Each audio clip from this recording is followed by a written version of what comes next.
Renonciation aux œuvres et yoga des œuvres. Arjuna dit: Tu me proclames la renonciation aux œuvres, ô Krishna, et aussi tu me proclames le yoga. Lequel des deux est le meilleur chemin? Dis-le-moi nettement, clairement. Le bienheureux Seigneur dit: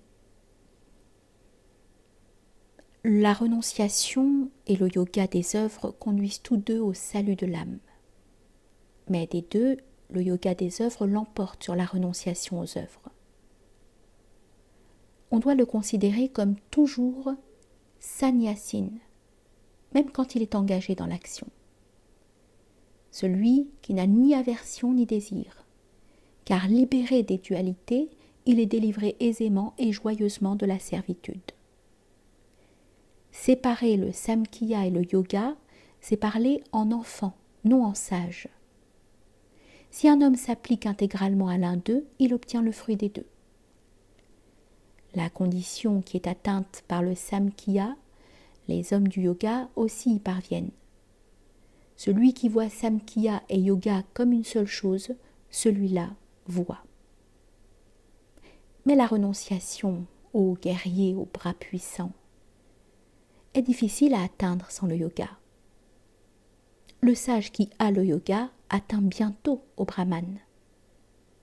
Celui qui est en yoga l'âme pure, le maître de son moi, qui a triomphé des sens, de qui le moi est devenu le moi de toute existence, même s'il accomplit des œuvres, elles ne s'attachent pas à lui.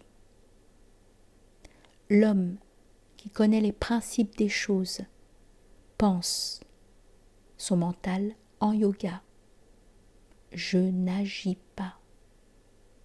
Quand il voit, entend, goûte, sent, mange, bouge, dort, respire, parle, absorbe, rejette, ouvre les yeux ou les ferme, il considère que ce sont uniquement les sens qui agissent sur les objets des sens.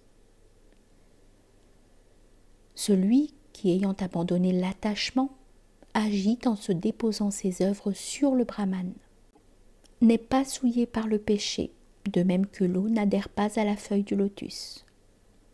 C'est pourquoi les yogins font les œuvres avec le corps, le mental, l'entendement, ou même seulement avec les organes de l'action, abandonnant l'attachement pour leur propre purification. En abandonnant l'attachement au fruit des actions, l'âme en union avec le Brahman atteint à une paix fondée en Brahman dans le ravissement. Mais l'âme qui n'est pas en union est attachée au fruit et enchaînée par l'action du désir. L'âme incarnée qui domine parfaitement sa nature, ayant renoncé par le mental à toutes ses actions, se tient sereine dans sa ville aux 9 portes, sans agir ni être cause d'aucune action. Le Seigneur ne crée ni les œuvres du monde, ni la condition d'auteur, ni le lien entre les actions et leurs fruits. C'est la nature qui effectue ces choses. L'impersonnel qui pénètre tout n'admet ni le péché ni la vertu de quiconque.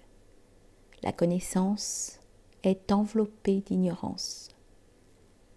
C'est pourquoi les créatures sont égarées. En vérité, ceux en qui l'ignorance est détruite par la connaissance de soi, en cela la connaissance fait resplendir comme un soleil le moi suprême. Tournant leur mental discriminateur vers cela, dirigeant tout leur être conscient vers cela, faisant de cela leur but unique et le seul objet de leur dévotion, ils vont là d'où il n'est point de retour, leur péché lavé par les eaux de la connaissance. Les sages voient d'un œil égal le brahman lettré et cultivé, la vache, l'éléphant, le chien, le paria. Même ici-bas, ils ont conquis la création, ceux dont le mental est ferme en l'équanimité. Le brahman équanime est sans faute. Aussi, vivent-ils dans le Brahman. Son intelligence, stable, non égarée. Celui qui connaît Brahman, vivant en Brahman, ne se réjouit point quand il reçoit ce qui est plaisant, ni ne s'afflige quand il reçoit ce qui est déplaisant.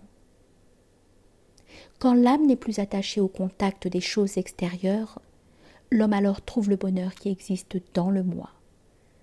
Un tel homme jouit d'un bonheur impérissable, parce que son moi est en yoga, par le yoga, avec le Brahman. Les jouissances nées du contact des choses sont des causes de chagrin. Elles ont un commencement et une fin.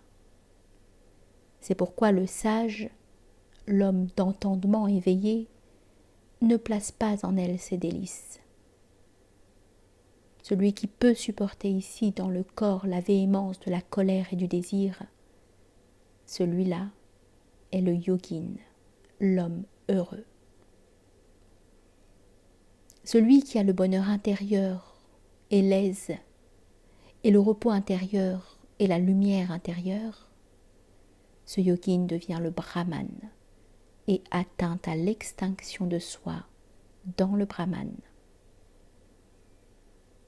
Les sages conquièrent le nirvana dans le Brahman.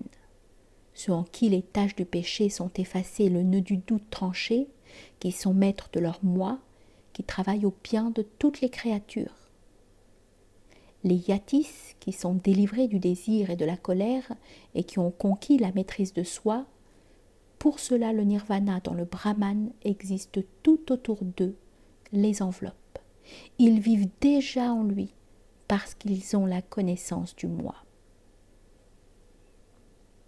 Ayant placé en dehors de soi tous les contacts extérieurs et concentré la vision entre les sourcils, et rendu égaux le prana et la pana, se mouvant à l'intérieur des narines, ayant maîtrisé les sens, le mental et l'entendement, le sage qui se consacre à la libération, qu'ont quitté le désir, la colère et la peur, est à jamais libre.